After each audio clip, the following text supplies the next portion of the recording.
হয়েছে। রক্তের সাগর পাড়ি দিয়ে ৩৬শে জুলাই ৫ই আগস্ট ২৪ সালে বাংলাদেশ নতুন ভাবে মুক্তি এবং স্বাধীনতা লাভ করেছে। জুলাই বিপ্লবীরা ঘোষণা করেছিল আগামীর বাংলাদেশ গঠিত হবে ১৯৪৭ সাল, ৭১ সাল এবং ২০২৪-এর ঐতিহাসিক বিজয়ের উপর ভিত্তি করে।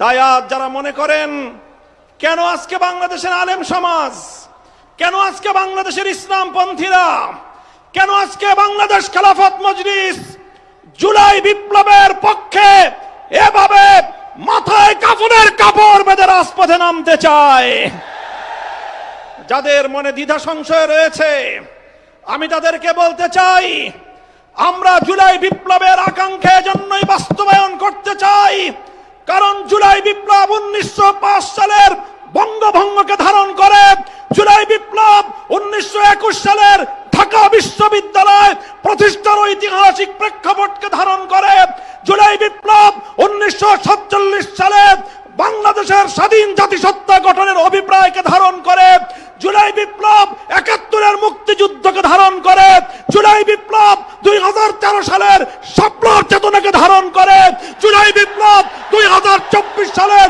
ছাত্র জনতার বৈষম্য বিরোধী আন্দোলনকে ধারণ করে।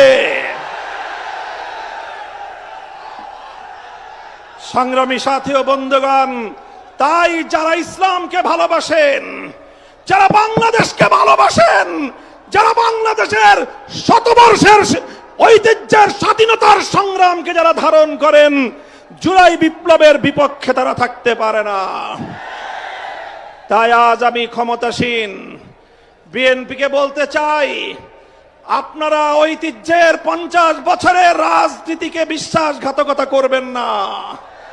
শহীদ জিয়াউর রহমান, বেগম খালেদা জিয়ার আদর্শের সঙ্গে গাদ্দারি করে বিএনপি টিকতে পারবে না।